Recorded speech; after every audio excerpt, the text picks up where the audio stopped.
Hoje nós estamos recebendo aqui no programa a psicóloga Michele Reis Pascoal.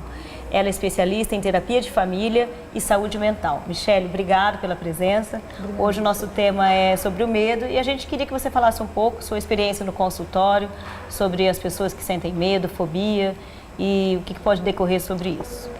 Obrigada a vocês, meninas. Estou adorando estar aqui. Estou com medo de falar em público no programa. Eu acho que o primeiro sentimento que vem com medo é assim, você acaba tendo uma reação de ansiedade e fica inseguro. E aí você não consegue reagir, né? Então no consultório acontece muito isso. Pessoa tem medo de falar em público, medo de andar de avião, fobias, né, de animais, objetos. Então elas acabam tendo problema na vida social, psicológica, né? E ficam paralisadas e não conseguem atuar. Por isso que elas recorrem à psicoterapia. E aí o trabalho é bem interessante porque você faz um trabalho de enfrentamento. Então a pessoa tem medo de dirigir, você vai com a pessoa, dirige, se expõe uma vez, aí ela vai criando coragem, autoconfiança e aí começa a dirigir sozinha a longo prazo, medo de elevador. Então você desce para buscar o paciente lá embaixo, sobe a primeira vez com ele no elevador, a segunda você espera ele sozinho. E assim sucessivamente, né? Michele, mas o medo é uma coisa assim que sempre existiu, né? Você percebe que isso vem crescendo, né, na sociedade mais rápida, nessa questão de estresse. Como é que você avalia isso, assim? Porque o medo é uma coisa que todo ser humano sempre teve, né, diante das situações.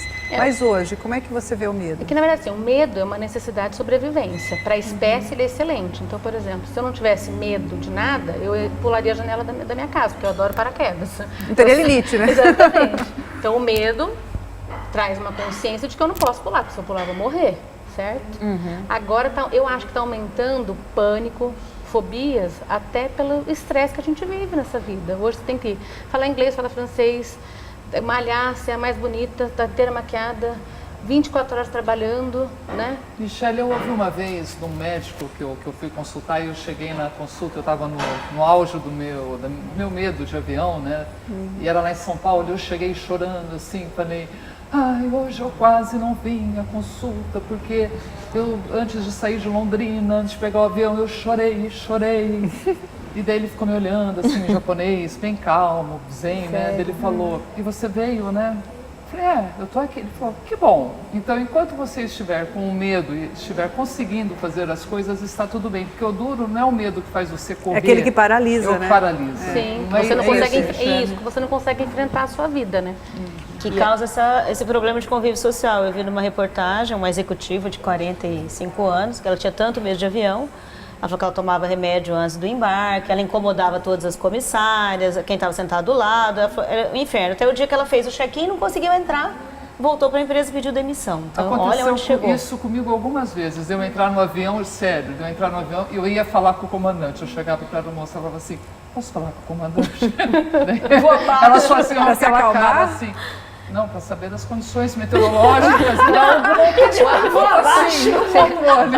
avião vai cair hoje, só não, tipo assim, o senhor vai chover, vai balançar? Vai, hoje vai.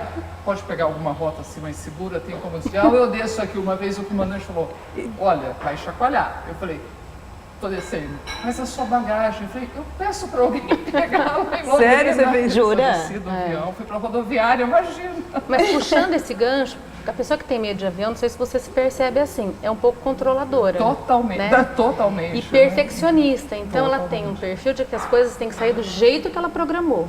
No avião, você não tem como programar isso. Ah, entendi. Entendeu? Você está lá à mercê daquele contexto, isso pode te dar um pânico, porque você não controla aquela situação. Exatamente, você não sabe o que vai acontecer, você vai ter turbulência, se o avião vai descer antes. Perda de controle, né? E não é só a chuva, né? Quando está muito calor, tem as camadas de ar, né, que dá aquele soco, que é pior do que quando está chovendo, eu acho. Detesto voar no calor. Agora tem um outro medo interessante, que são questão de lendas e crenças. Então, medo de fantasma.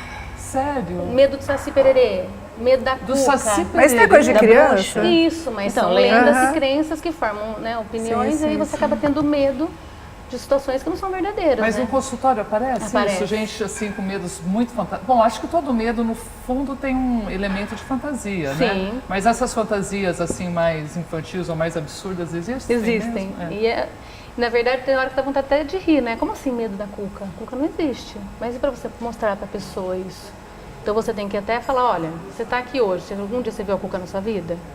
Mas você sabe que Não, até né? as mães, quando contam histórias para as crianças, deviam rever isso, né? Contar essas histórias muito fantasiosas, assim, você pode criar Esse medo, esse né? medo. A música.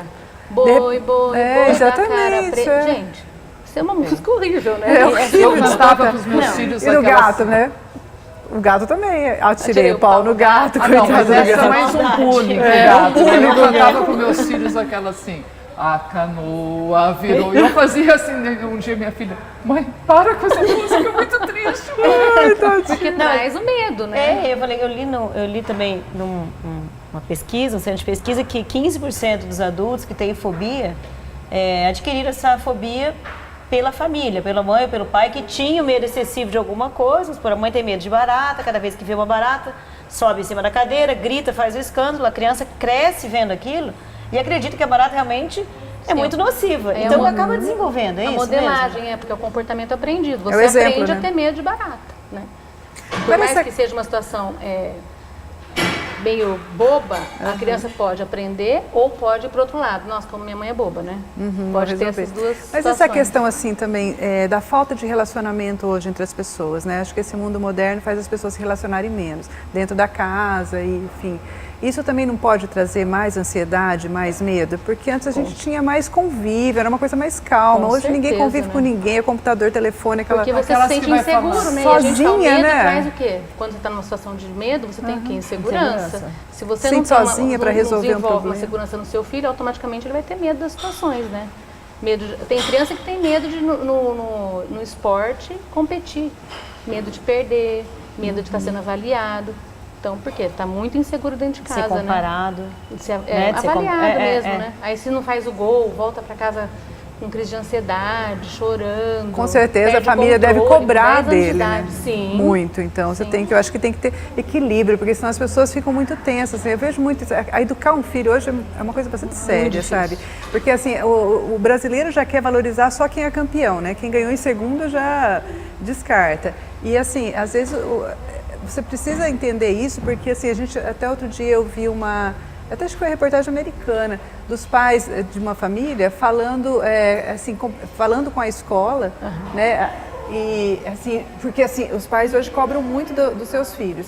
E aí esse pai dando exemplo, assim, de que realmente o mais importante não era isso. Ele não era tão bom na matemática, mas ele sabia cantar, que era uma maravilha. Então assim, a gente aprender a valorizar nas crianças outros atributos que não é só aquela competitividade. Mas vocês- para não criar esse pânico, né? Pois é, mas vocês querem um modelo mais assim, propenso a dar medo do que o próprio vestibular, né? Eu ia falar nisso. certeza. Sabe, é toda uma pressão. Eu tô com uma filha que está no terceiro colegial. Gente, ela tá apavorada, assim, não é que ela reclama de medo, longe disso, mas você percebe a ansiedade tomando conta e é E a geral. insegurança, Até para né? saber se está fazendo a coisa certa. E a insegurança, vou passar, não vou passar, é o curso com 16, exatamente. 17 anos, você escolheu o curso da sua vida, né? Com peso enorme. Não tem como você não ter medo de uma situação dessa, né? Agora, eu trabalhei num time de handball, psicologia desportiva. E você falou da questão da competição. Eles preferiam perder, ganhar o terceiro lugar, para não ser segundo, porque segundo é perdedor. Olha lá. Olha que interessante. interessante Mas isso. como assim? Isso é uma cultura Os- do brasileiro? É. Isso? É, né? Aqui no Brasil é muito mais forte isso, né? Como assim? Vocês vão preferir ficar em terceiro lugar do que ficar em segundo, né? Assim, nós preferimos. Não tem isso. Sabe o que eu ouvi uma vez? O segundo lugar é o primeiro que perdeu. É. Olha, que horror. Mas perdeu. Então, O terceiro é o primeiro ganhou. que perdeu. É o primeiro que perdeu, ou seja, já está em segundo lugar, mas já fala de perda, né? De fracasso. Sim, e aí o medo é enorme, né? Porque você está indo para a competição, você tem que vencer. Não, você está indo para a competição para dar do seu máximo. Se você perder, faz parte do jogo, né? Michele, me conta uma coisa. Ok que você não é psiquiatra, é psicóloga, mas você acha que um dia ainda vai surgir, né, na nossa indústria medicamentosa, né, alguma pílula mágica assim contra o medo? Espera só um pouquinho. A gente vai para o intervalo e volta já no próximo bloco um pouco mais do tema medo.